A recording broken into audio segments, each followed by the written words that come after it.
Hello guys, आप सभी का कृष्णा ग्रुप ऑफ कॉलेज में स्वागत है। हम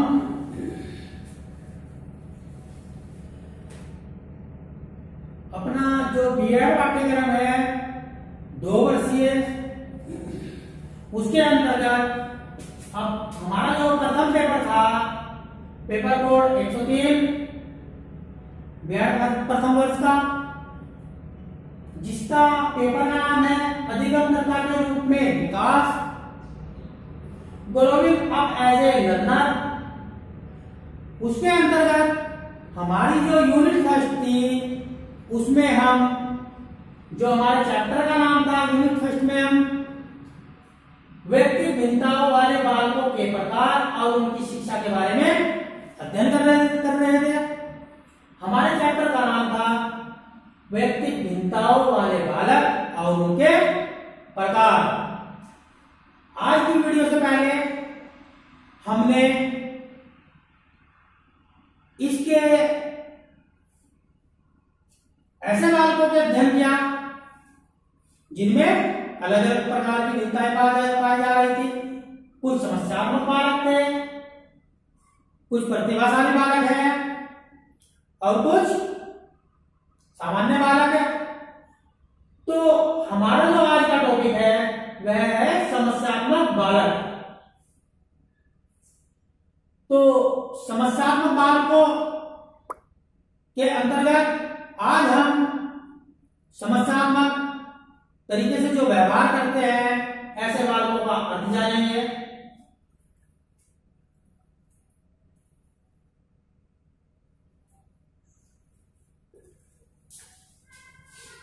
हमारे समस्यात्मक बालक कौन कौन से हैं, उन सभी के बारे में हम आज अपनी इस वीडियो के अंतर्गत अध्ययन करेंगे। जिन बालकों का व्यवहार सामान्य बालकों से अलग ढंग से होता है या विलक्षण ढंग से होता है, ऐसे बालकों को हम समस्यात्मक बालक कहते हैं। यानी कि ऐसे बालक जिनका जो व्यवहार है वह सामान्य बालकों से अलग प्रकार से हो, ऐसे बालकों को हम समस्यात्मक बालक कहते हैं। हमारे वैलेंटाइन महोदय है, उनके अनुसार वैलेंटाइन महोदय ने एक डेफिनेशन दी है जो इस प्रकार है: समस्यात्मक बालक उन बालकों के लिए प्रयोग किया जाता है जिनका व्यवहार किसी बात से गंभीर रूप से असहमत है। हमारे वैलेंटाइन महोदय कह रहे हैं कि हम समस्यात्मक जो बालक है उनका प्रयोग हम ऐसे बालकों के लिए करते हैं जो बालक सामान्य बालकों से विलक्षण रूप से, गंभीर रूप से, अलग ढंग से व्यवहार करते हो। जो सामान्य बालक हैं उनके व्यवहार और समस्यात्मक बालकों के व्यवहार में कुछ डिफरेंसेस देखने को मिलते हैं, भिन्नताएं देखने को मिलती है। समस्यात्मक बालकों की श्रेणी में हम जैसे झूठ बोलने वाले बालक, बार बार में झूठ बोलते हैं, गलत काम किया झूठ बोल दिया, हर बार में झूठ बोलते हैं। चोरी करने वाले बालक, घर से कुछ चुरा लिया, स्कूल में किसी अपने साथी के बैग से कुछ निकाल लिया, किसी की बुक निकाल ली, किसी की टेक्स्ट बुक निकाल ली। इस प्रकार के बालक, हट करने वाले बालक, बहुत से बालक अपनी जिद्दों के प्रति हट करते हैं, जिद करते हैं। ऐसे बालक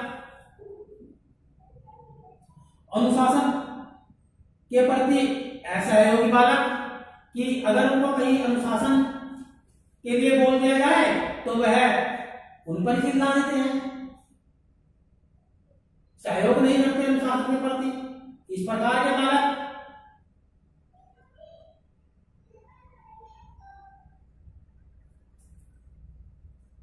उनका व्यवहार ज्ञानी के सामान्य बालकों से अलग ही रहता है, हट करते हैं। हमारा जो उनका जो चरित्र गुण होते हैं वह भी सामान्य बालकों से भिन्न होते हैं। किसी को छेड़ दिया, किसी को कुछ कह दिया, इस प्रकार के बालक, ऐसे सभी बालकों को हम समस्यात्मक बालक कहते हैं। अभी समस्यात्मक बालकों के कौन कौन से कारण है? समस्यात्मक बालकों के दो कारण मुख्य रूप से है। नंबर एक है अनुवांशिक कारण। अनुवांशिक कारण के द्वारा जो समस्यात्मक बालकों में आती है वह उस बालक को उसके माँ बाप से अनुवंशिकता के द्वारा प्राप्त होती है, जन्मजात मिलती है। बहुत से बालक शरीर में कमजोर होते हैं, अपंग पैदा होते हैं, किसी के हाथ पैर नहीं होते। इस प्रकार के जो बालक हैं उनको जन्मजात जो दिक्कतें हैं उनका सामना करना पड़ता है। कम सुनाई देता है, चिड़चिड़ापन होता है, शरीर के कमजोर होना, यह सब अनुवांशिकता के कारण होता है।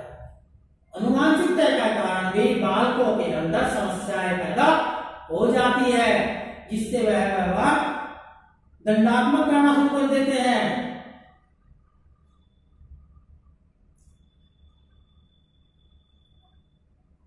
अनुवांशिकता के कारण शारीरिक विकास, कभी कभी बालकों का जो शारीरिक विकास है वह आयु से पहले हो जाता है, कुछ का आयु के बाद होता है। इस प्रकार की जो समस्याएं हैं वह भी हमें देखने को मिलती है। जब उनका शारीरिक विकास आयु से पहले हो गया तो वो है लंबे तो लगने लगे, अच्छे खासे हैं, मोटे ताजे हैं, लंबे हैं, लेकिन उन बालकों में उनका शारीरिक विकास हुआ है, ना कि मानसिक विकास, क्योंकि मानसिक विकास समय के अनुसार ही होगा। अभी एक बालक का जो शारीरिक विकास है वह 5-10 वर्ष के बालक के जितना है, लेकिन उसका जो मानसिक विकास है वह 5 वर्ष के बालक के जितना ही है। इसी वजह से हम कह सकते हैं कि समय से पहले शारीरिक विकास या समय के बाद शारीरिक विकास होना भी समस्या पैदा कर सकता है। अगर आपने ये कोई मिल गया मूवी देखी होगी जो उसकी ऋतिक रोशन की है, उसमें ऋतिक रोशन की एज काफी बड़ी हो जाती है, यानी शारीरिक विकास जल्दी हो जाता है, लेकिन उसका जो मानसिक विकास है वह कम ही रहता है, छोटे बच्चों जितना रहता है। तो यह सब क्या है, हमें अनुवांशिकता के कारण प्राप्त होते हैं। ये हमारे माँ बाप से जीन्स के द्वारा हमें मिलते हैं। इसी वजह से जो अनुवंशिकता के कारण है उसके कारण भी बालकों के अंदर समस्यात्मक व्यवहार देखने को मिलता है। अभी हमारा नेक्स्ट पॉइंट है वातावरण जन्य कारण। वातावरण जन्य कारण भी कई प्रकार से हो सकते हैं। नंबर 1 परिवार। वातावरण जन्य कारणों में परिवार का बहुत ही अहम मुख्य रोल होता है, मुख्य भूमिका होती है, क्योंकि जिन बालकों के परिवार में कलह रहती हो, सुबह शाम के झगड़े हो, दूषित वातावरण हो, वहां के बालकों का व्यवहार भी समस्यात्मक ही होगा। आज के इस आधुनिक युग में हर माँ बाप पैसा कमाने के चक्कर में इधर से उधर भागता रहता है। सुबह जल्दी उठना, भागना, बच्चों को तैयार करके स्कूल भेजना, आएंगे घर में आया रखनी।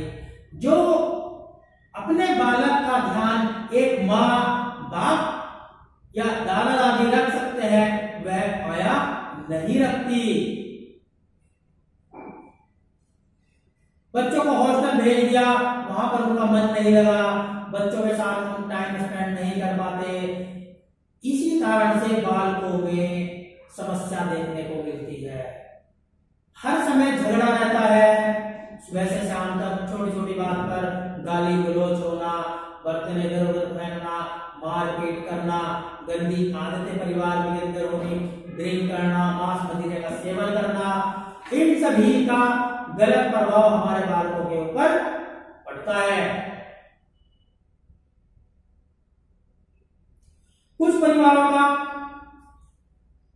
अनुशासन बहुत कठोर होता है और कुछ परिवारों का बहुत ढीला होता है। ऐसे परिवारों के बालक को भी अपना समायोजन सही प्रकार से नहीं कर पाते और वह समस्यात्मक व्यवहार करने लगते हैं।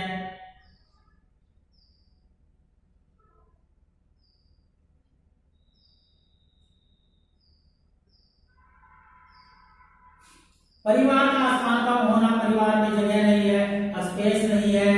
तो जब घर में स्पेस नहीं है, सभी काम एक ही कमरे में कर रहे हैं, अपना खाना पीना, रहना, उठना, बैठना, इस प्रकार का व्यवहार भी, यानी इस प्रकार का जो हमारा परिवार का वातावरण है वह हमारे बालकों पर गहरा प्रभाव डालता है, जिसके कारण हमारे बालकों के अंदर समस्या देखने को मिलती है। हम कह सकते हैं कि हमें ऐसा व्यवहार से बचना चाहिए। अपने बच्चों के मनोरंजन के साधन, जो मनोरंजन के साधन है उनका अभाव है, हमें अपने बच्चों के मनोरंजन के लिए भी कार्य करना चाहिए, जिससे कि वह अपने समय का सदुपयोग कर सके। हमें घरों में लड़ाई झगड़े नहीं करने चाहिए, क्योंकि इस सभी प्रक्रियाओं के कारण हमारे जो बालक हैं, बालिकाएं हैं, उनका व्यवहार समस्यात्मक होता जाता है। हमारा नेक्स्ट पॉइंट है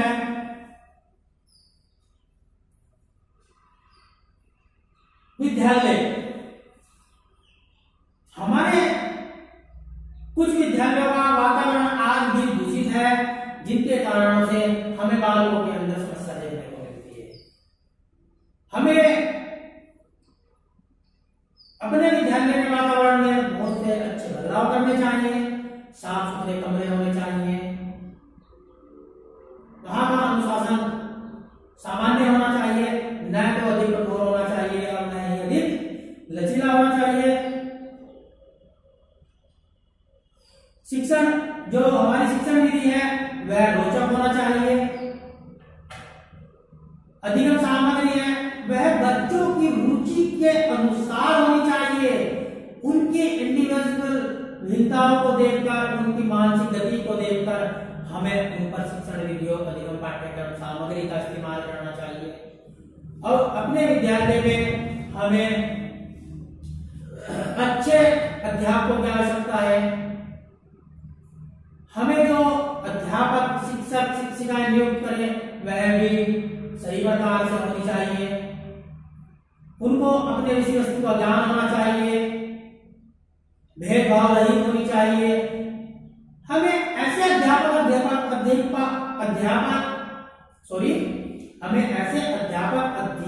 अध्यापिकाओं की आवश्यकता है जो पक्षपात रहित हो, भेदभाव न करे, किसी एक बालक को इंडिविजुअल व्यक्ति अधिक सम्मान न दे, क्योंकि एक अध्यापक अध्यापिका के लिए सभी बालक समान है, चाहे वह गरीब है, अमीर है, चाहे किसी भी जाति धर्म का हो।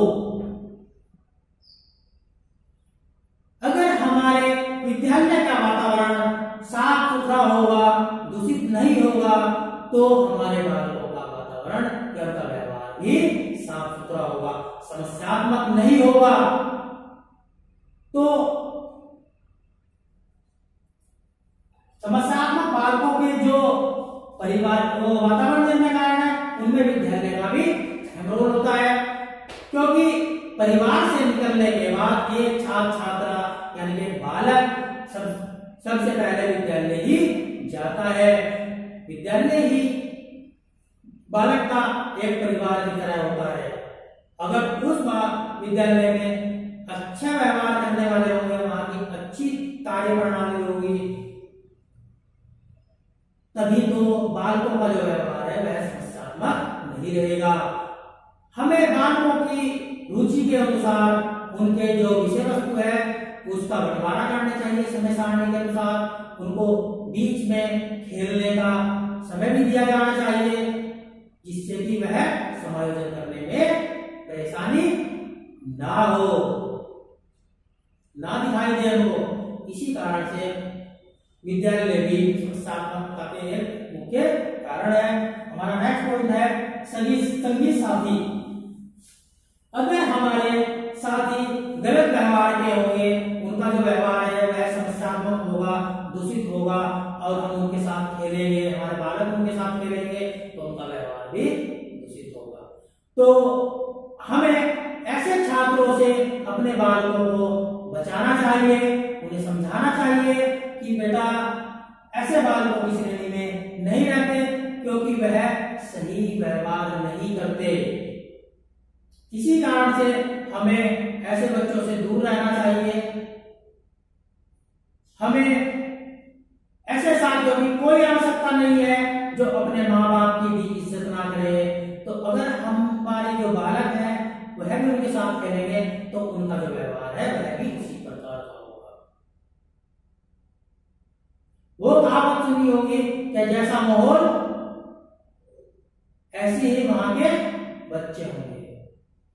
आप एक अच्छी पढ़ी लिखी जो कॉलोनी है वहां के बच्चों को देख लीजिए और जो है गंदी बस्तियां है वहां के बच्चों को देख लीजिए। वह क्योंकि उन्हें रोज नियम से साफ सुथरे कपड़े मिलते हैं, अच्छा खाना मिलता है, पौष्टिक आहार मिलता है और फिर उनका जो परिवार का स्तर है वह भी साफ सुथरा है। उनके व्यवहार में सभी लोग अच्छे से व्यवहार करते हैं, अनुशासन के साथ रहते हैं। और जो गंदी बस्तियां है उनके माँ बाप भी गाली गलौज करते हैं, गंदे खान पीन है।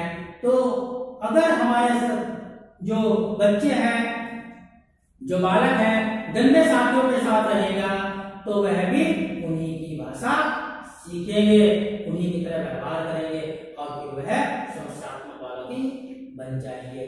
चोरी करना, अगर कोई बालक चोरी करने वाले बालक के साथ रहेगा तो वह एक दिन नहीं करेगा, 2 दिन नहीं करेगा, लेकिन उसको जब ये दिखेगा कि नहीं ये चोरी करता है, इसका कुछ नहीं होता, तो वह भी उसके ही तरीकों पर अनुसरण करने लगेगा। तो इसी वजह से सगे साथी भी समस्यात्मक बालकों की एक समस्या है, यह भी एक मुख्य कारण है। फिर हमारा नेक्स्ट पॉइंट है नैतिक शिक्षा। आज के इस युग में नैतिक शिक्षा का बहुत बड़ा भाव है। हमें परिवार से ही अपने बालकों को नैतिक शिक्षा देनी चाहिए। इसका एक मुख्य कारण परिवार का एकल होना भी है। पहले संयुक्त परिवार रहता था, वहां पे चाचा चाची, ताऊ ताई, दादा दादी, नाना नानी सभी इकट्ठे रहते थे। तो उनके वह बच्चों के सामने अच्छी अच्छी बातें करते थे। क्या था, परिवार में कोई ना कोई रहता था, बच्चे उद्दंडता नहीं करते थे, उनके कंट्रोल में रहते थे। लेकिन आज क्या हो गया है, इस आधुनिक युग में माँ बाप तो सुबह ही क्या काम किया, बच्चों के लिए नाश्ता बनाया, खाना बनाया और आया के ऊपर छोड़ के चले गए ऑफिस के लिए। तो ऐसे बालक क्या करेंगे, पूरे दिन घर में अकेले रहेंगे, तोड़ फोड़ मचाएंगे और दंडता करेंगे। उनको नैतिक शिक्षा किस समय मिलेगी, क्योंकि उसके माँ बाप को रात को 8-9 बजे आ रहे हैं, आया तो नहीं सिखाएंगे। ये नहीं कह सकते हम कि बहुत सी जो घर में आया रखते हैं वह माँ बाप से भी ज्यादा प्यार करती हैं, लेकिन सभी ऐसे नहीं होती हैं। इसी कारण से हमें अपने बच्चों को नैतिक शिक्षा भी देनी चाहिए कि बच्चा उन्हें इस बात का ज्ञान होना चाहिए कि हमें किस चीज को नुकसान पहुंचाना है और किस चीज को नहीं। हमें हमारी राष्ट्रीय धरोहर है, हमें ऐसी शिक्षा देनी चाहिए कि भैया अपनी राष्ट्रीय धरोहर का सम्मान करना चाहिए, उनको नुकसान नहीं पहुंचाना चाहिए, सार्वजनिक स्थानों पर गंदगी नहीं बिछानी चाहिए, किसी को गाली गलौज नहीं देनी चाहिए। जो हमारे कर्तव्य है हमें उन कर्तव्यों से उन्मुक्त नहीं हो सकते, हमें वह कर्तव्य अपने ध्यान में रखने चाहिए, तभी हम अपने जीवन में सक्सेस हो सकते हैं। और हमारे विद्यालयों में भी साफ सफाई का विशेष ध्यान होना चाहिए और बालकों को उनके पाठ्यक्रम के साथ साथ में नैतिक शिक्षा की भी व्यवस्था होनी चाहिए, क्योंकि बालक के अंदर नैतिकता के गुण आने चाहिए। हमें यह बताना चाहिए कि सभी धर्म बराबर है, कोई हिंदू मुसलमान सिख ईसाई कोई नहीं है, ये जातियां तो भेदभाव से उन्हें मुक्त रखना चाहिए। क्योंकि हमें हमेशा ही अपने बालकों को बच्चों को ये कहना चाहिए कि बेटा सभी धर्मों के लोगों, सभी धर्मों का, संस्कृतियों का आदर सम्मान करना चाहिए। जिस प्रकार की भी जिस किसी की संस्कृति है, धर्म है, हमें उसका अपमान नहीं करना चाहिए बल्कि उसका आदर करना चाहिए। ये सब बातें हम अपनी नैतिक शिक्षा के अंतर्गत बालकों को सिखा सकते हैं। अभी हमारे जो परिवार जनने का वातावरण जनने का कारण थे वह चाहते परिवार, विद्यालय, संगी साथी यानी कि मित्र और नैतिक शिक्षा। अब हमारे समस्या में बालकों की शिक्षा, यानी कि हमें समस्यात्मक बालकों की शिक्षा की व्यवस्था किस प्रकार करनी चाहिए, ऐसा क्या करना चाहिए कि जो बालक है उनके अंदर उद्धरता समस्यात्मक व्यवहार ना पैदा हो, या अगर किसी बालकों के अंदर समस्यात्मक व्यवहार है भी तो वह खत्म कर देना जाना चाहिए। विद्यालय में ऐसे शिक्षकों की नियुक्ति किया जाना चाहिए जो योग्य विद्वान हो, प्रतिभाशाली हो, जिन शिक्षकों को हम नियुक्त करते हैं उन्हें मनोविज्ञान का ज्ञान हो और उनका व्यवहार बालकों के प्रति अत्यंत सहानुभूतिपूर्ण हो।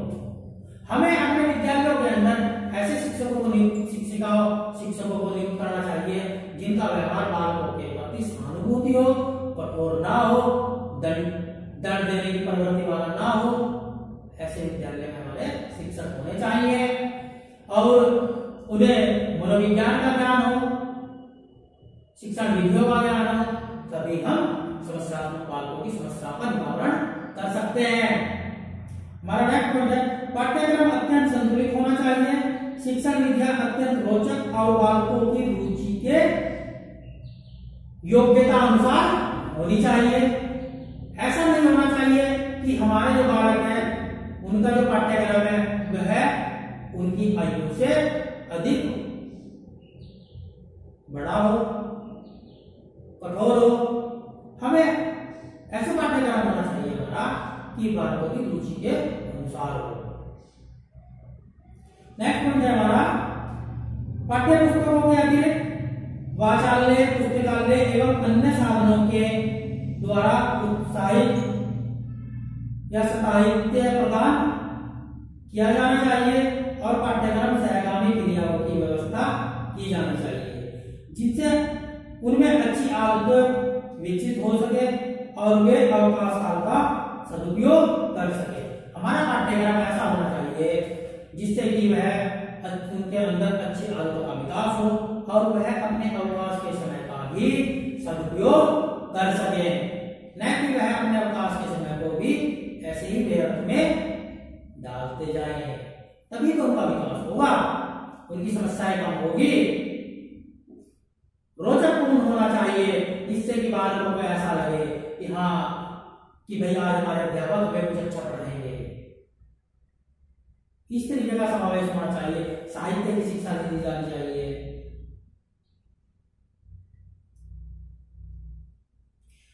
विद्यालय में समस्त मनोरंजन के लिए बालकों की समुचित साधन उपलब्ध होने चाहिए, यानी कि विद्यालय के अंदर बालकों के समस्त मनोरंजन यानी कि अच्छा मनोरंजन के लिए हमें अलग अलग साधनों की आवश्यकता करनी चाहिए, यानी कि उन्हें साधन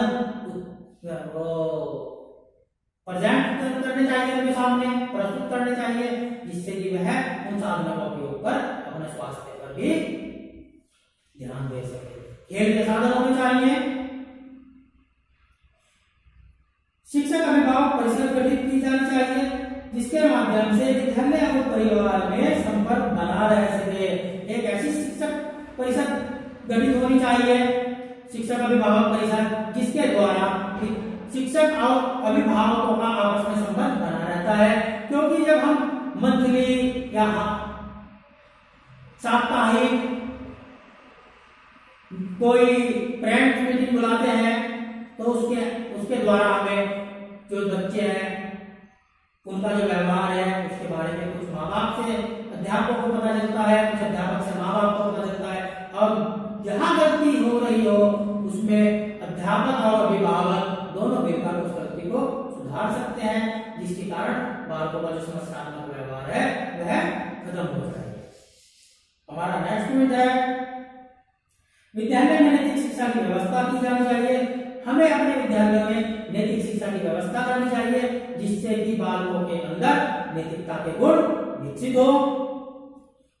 और लास्ट में हमारा विद्यालय में व्यक्तिगत शिक्षक और व्यावसायिक सभी प्रकार के निर्देशन की व्यवस्था की जानी चाहिए, यानी कि हमारा जो विद्यालय है उसके अंदर व्यक्तिगत शिक्षा यानी कि इंडिविजुअल शिक्षा, कि किसी बालक को किसी प्रकार की शिक्षा चाहिए, किसी प्रकार दूसरे बालक को किसी प्रकार की इस तरीके की व्यवस्था होनी चाहिए और व्यावसायिक शिक्षा के प्रावधान होना चाहिए, उसके निर्देशन की शिक्षा होनी चाहिए। बालकों की जब हमें रुचि का पता चल गया कि बालक किस प्रकार का है, हम उसके भविष्य के बारे में कल्पना कर रहे हैं कि यह आगे बढ़कर भविष्य में ये सब कर सकता है, तो हमें हमारा कर्तव्य है कि हम उस बालक को उसी रास्ते पर जहां पर वह प्रगति कर सकता है, उसका शारीरिक मानसिक बौद्धिक विकास हो सके, संवेदनात्मक विकास हो सके, हमें उसको ऐसे अवसर प्रदान करने चाहिए, हमें उसका सहयोग करना चाहिए मित्रवर।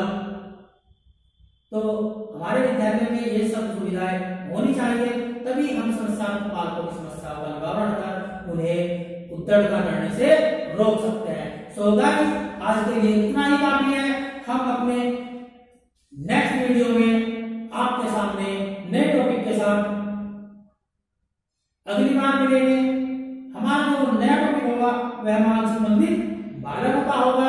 हम कि मानसिक मंदिर बालक कैसे बालक होते हैं, उनके क्या क्या कारण है और उन कारणों के समाधान के उपाय क्या है, उनकी शिक्षा कैसे होनी चाहिए, इस सभी के बारे में हम अपने नेक्स्ट टॉपिक पर चर्चा करेंगे। तो